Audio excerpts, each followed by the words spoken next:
So right now, I am at Auckland University in New Zealand. In the university, you have the orientation week, where students present their clubs in order to have more and more students, joining. One of the clubs that I saw is the Palestinian club. And I came across these, which state that boycott Israeli apartheid, and obviously this flyer. Now, I am an Arab Israeli, and I don't live under apartheid regime, and I really want to know how much the students who present or represent those clubs know about the reality in Israel. What we're going to do is, I'm going to actually go there and ask to interview them as someone who has no knowledge, and just to see what kind of answers we'll give to my questions. Let's go and check.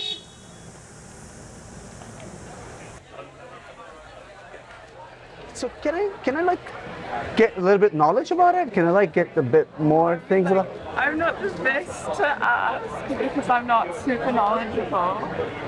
Yeah. What kind of Aren't you? Sorry, I'm really confused because this is really important, right? Yeah. But you don't know anything about this? Well, I mean, I do, but like, I wouldn't be comfortable being like, I'm the expert on this kind of thing, if that makes sense. Do you have your friends here? No, they're not here at the moment. So, like, because this apartheid is not okay. Yeah. And I tried to go online and search about it, and I saw a lot of talks like, oh, there isn't apartheid, there is apartheid. And I said, I'm gonna come here, I'm just gonna hear it from you guys.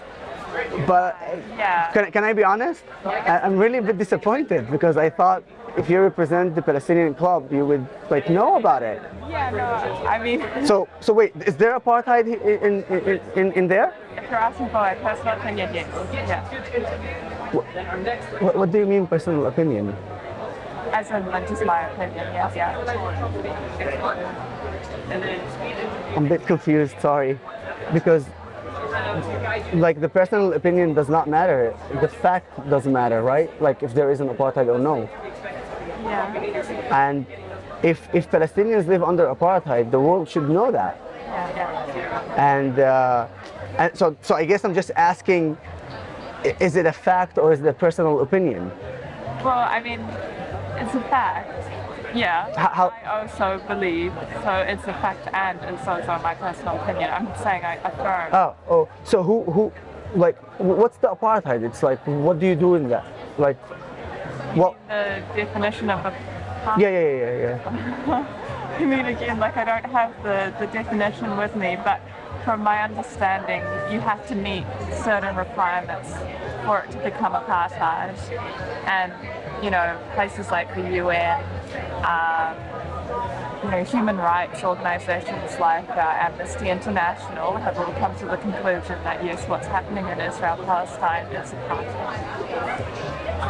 The human rights organization Amnesty International. Sure, yeah, I looked it up and I saw that they said like all the like everyone in Israel lives under like everyone who is in Israel who is in the West Bank and in Gaza live under apartheid, correct? Yeah, people live in, yeah. So like, and what's the definition of apartheid? Like just to get a better understanding. I think I've tried to like get it online. Yeah. What's the right definition of apartheid? You're quizzing me, but yeah. You don't know? Yeah, I just don't want to say without it being wrong. Okay. Yeah, I mean, like my understanding of apartheid would be you've got some kind of system, a governmental system that discriminates against groups of people. And like the South African apartheid was the discrimination of white people over black people. Yeah, so discrimination against black people. Yeah. Like the white people controlled the black people and like they separated them and something like this. Yeah. I've studied that like in the apartheid of South Africa, they had like separate lines, separate buses. They had like a separate justice system. All this. So this exists also like for Israel. For Israel, I mean, not. You can't copy and paste and say that everything that happened in South Africa is happening in Israel. So what does happen in Israel? I think, from what I believe, I mean, you've got checkpoints. So. Well, you have checkpoints also like in between countries, no? Yeah, but I mean, it's, you know, your movement between, because a lot of Palestinians do also work in like Jerusalem, for example. Yeah. To go through a checkpoint all the time sort of can be seen as segregational. You've got sort of. Wait, so does anyone like, let's say, Brazil and Argentina? If someone from Argentina wants to go to Brazil, doesn't he go to a checkpoint? No, but I mean, like if you looked at the EU, my understanding is that you wouldn't. The EU has I think they have like a agreement that they opened the EU to everyone, and by the way, not everyone, because some of the countries in the EU are not part of the EU. But like in South America, if you have to go from Argentina to Brazil, you'd have to go to a checkpoint. So if you are a Palestinian in the West Bank and you want to enter Israel, you have to go through a checkpoint, I guess. Yeah. So this is not exactly the definition of apartheid, but I just want to know if like there are separate buses and separate a justice system, like there's like also Arab who live in Israel, right? So the Amnesty said that they are part of like their apartheid as well, that they live under apartheid as well. So they do live under apartheid, the Arabs who live in Israel as well? To that extent, I wouldn't know. I've never been to Israel. Okay. And the Palestinians?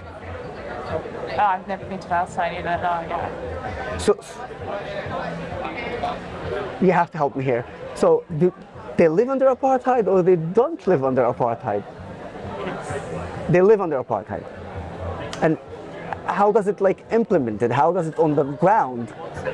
Like facts on the ground? I mean, so like I said, so checkpoints can be an area of contention. I mean, you've got things like separate, what is it, like license plates? The license of the car? Yeah, it's like a different color. So some roads you can't travel if you've got the sort of Palestinian license plate. But there's two different plates. There's one for the Israeli cars and one for the Palestinian cars. Yeah. Why it should be the same? It's not good. If it's the same, then Israel is making the Palestinian become Israelis. No? I think. Right? I just don't quite understand your whole point. I'm saying that you're telling me because Palestinians have a Palestinian license plate, which is different from the Israeli license plate, that's apartheid. But I don't understand why it's apartheid. If like a person from New Zealand has a license plate of New Zealand and a person from Australia has a license plate from Australia, how is that? So New Zealand is an apartheid to Australia, or Australia is an apartheid to New Zealand? I mean, like that's different because we're two separate. Okay, so what about Brazil and Argentina? It would be sort of like the same as saying like in Auckland we have our own place and then Hamilton has their own, and then we can't. But Auckland and Hamilton are under, they're New Zealand. They're not Palestine and Israel. I get that. You get that? But I'm just saying that it'd be that kind of, that's what I'm talking about, that kind of local level. So you want the Palestinians to become Israelis? No, I'm not saying that. Or you want the Israelis to become Palestinians? Oh, I'm not, like, I just don't really... Did you understand that? Like, literally, I'm trying to understand the apartheid in Israel because I want to speak about it. Like, I want to help you guys. I want to spread the word. But honestly, right now, I'm not getting much of an information because it seems like there isn't any apartheid. There is problems, I guess. I checked that there are problems, but it's not apartheid. Yeah, I know. I don't appreciate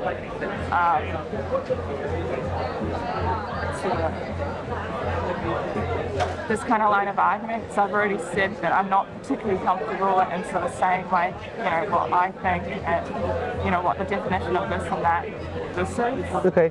I'm just kind of giving... So you're just... So you can't help me understand it? Yeah, I'm just not the best person to do it, is what I'm trying to get at. Okay. I mean, I hope that someone else can really explain to me this, because I wish so too, because I'm just not the best speaker, and so that's why I feel... But you're advocating for the club. Yeah, I know. And like people who come here and seeks to join the club, I think they should really know what's going on. Yeah, right? That's how we sort of hold events. But so why are you in this club if you don't know what's going on? Really? I do. Like I said before, I just don't feel very comfortable saying. Okay. Can I be straight honest with you? Yeah, I mean, you have been from the start. I have been from the start. I'm actually an Arab who live in Israel. Yeah. And I don't know what people are telling you or not telling you, but, and just to verify, I don't know if any of those people who are in that club even speaks Arabic, like me as an Arab.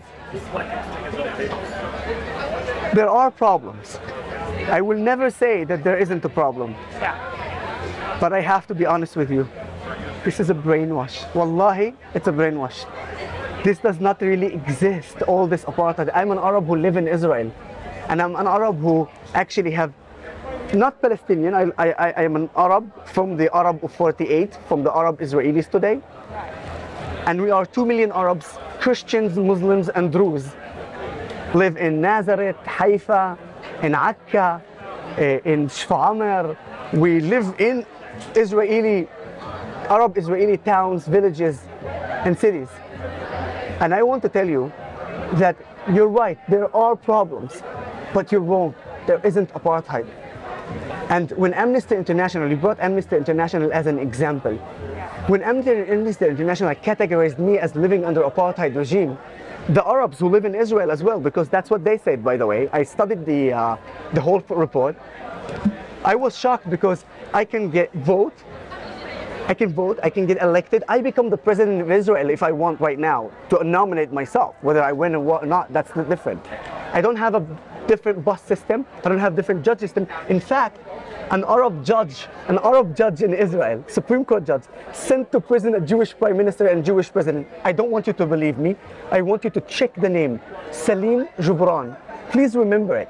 Google Salim Jubran and look that he was part of the team judges in Israel in the Supreme Court who sent to prison a Jewish prime minister and a Jewish president in an apartheid that cannot happen.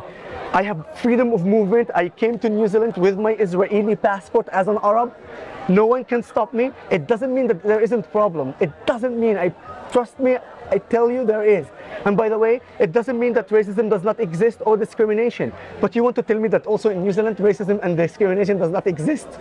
Unfortunately, it exists everywhere. The question is whether we are saying the whole picture or not. This is my problem, because when we do this and when we have stickers of saying stop the Israeli apartheid or boycott the Israeli apartheid, this only harms Arabs in Israel and Palestinians in the West Bank and Gaza. Trust me, I live there. I know that. I have zero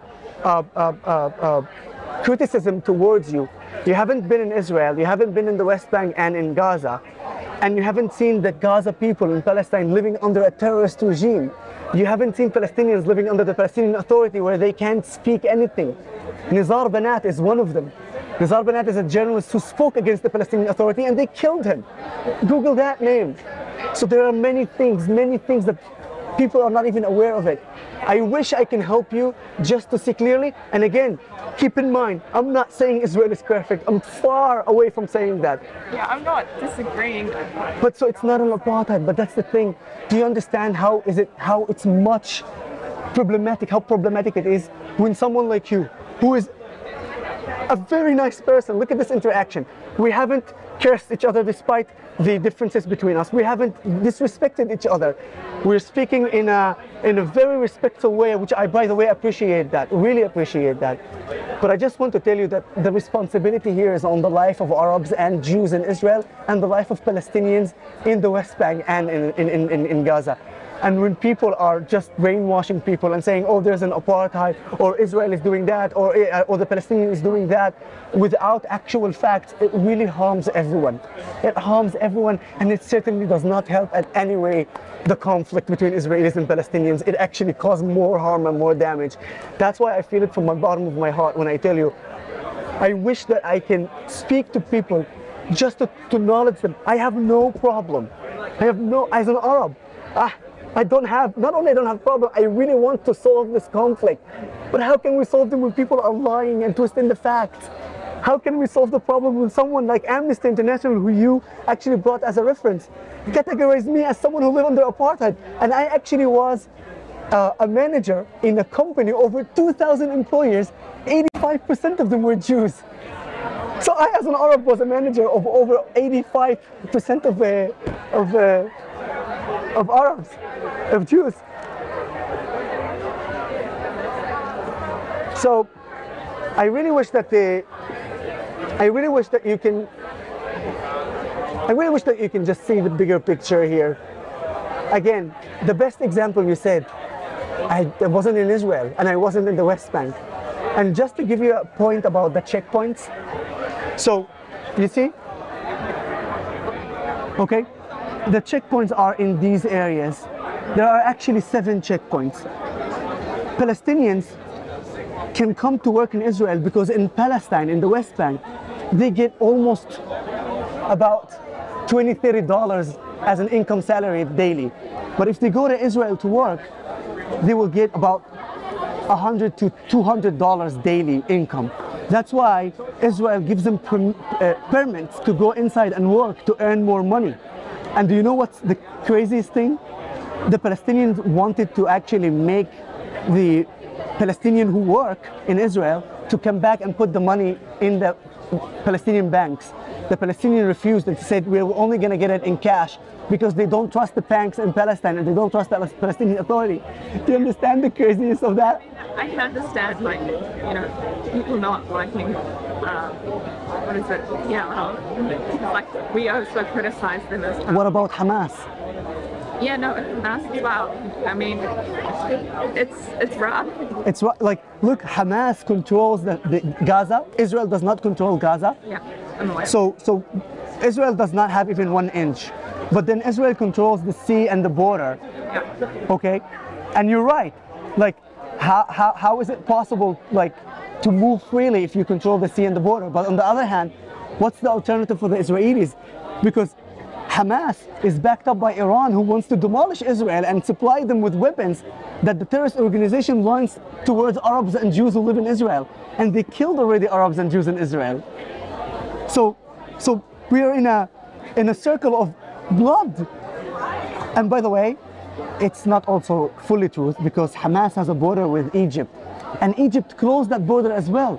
So why an Arab state closed the border with an Arab Gaza? Because of terrorism. Honestly, did you know this information? Yeah, I'm aware that person. Did you know that during the Second Lebanon War, 44 Israeli civilians were killed by Hezbollah? Half of them were Arab Muslims from Israel. Yeah, I was unaware that they were Arab Muslims. Yeah, they were killed by Hezbollah rockets. So there's a lot of things here, really a lot of things. I wish I can help. It doesn't mean I am against the Palestinians. No, not at all. I'm an Arab, they're my brothers. But I for sure tell you, please, please, help us. And helping us is not lying more about this or promoting the brainwashed of this. This is not true. I don't live under apartheid regime. The Palestinians live under a problem, and the Palestinians, they have problems which we need to resolve. But the obstacle is not actually Israel. The obstacle right now is terrorist organization from Gaza and the corrupted Palestinian Authority.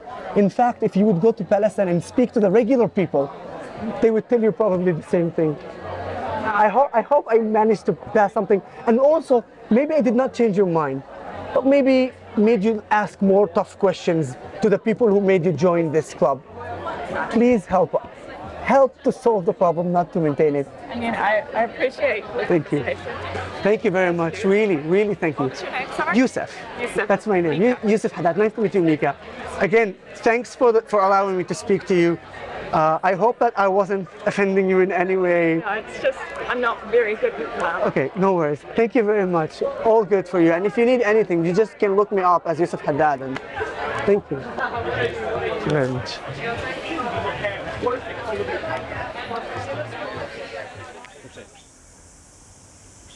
What we have just seen right now is actually also something very emotional for me. One, because it actually gives the evidence to exactly what I thought and what I know. That many people from different countries who join these clubs, and specifically I'm speaking about the Palestinian club, who chants Israeli apartheid, boycott Israel and all that, many of them have zero knowledge about the reality in Israel, in the West Bank and in Gaza, as you just saw. But what was so emotional for me is that while I was talking to this really lovely student, she almost cried. Not because I screamed, I cursed, or I was disrespectful. Because I actually talked to her from my bottom of my heart to her heart. And I really told her that participating and advocating for lies such as the apartheid myth, it only contributes to the conflict and does not resolve it. And it only caused the death of more Arabs and Jewish Israelis and more deaths of Palestinians in the West Bank and in Gaza. She was overwhelmed. It got me emotional as well.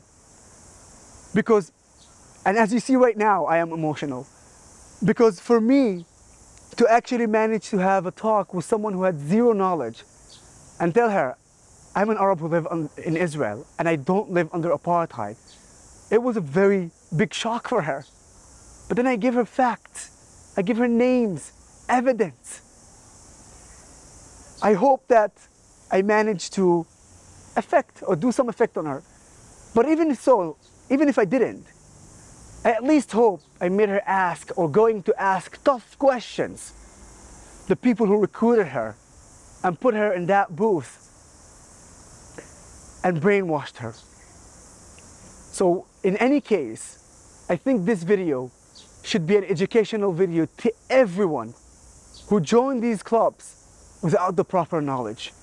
Please, please, first, try to knowledge yourself about this conflict. And if you want the best thing, just come and visit Israel. I'll be glad to host you in the largest Arab city in Israel, in Nazareth. Yalla, ta'alu, come. I'm waiting for you guys. Thank you. Beautiful, beautiful. And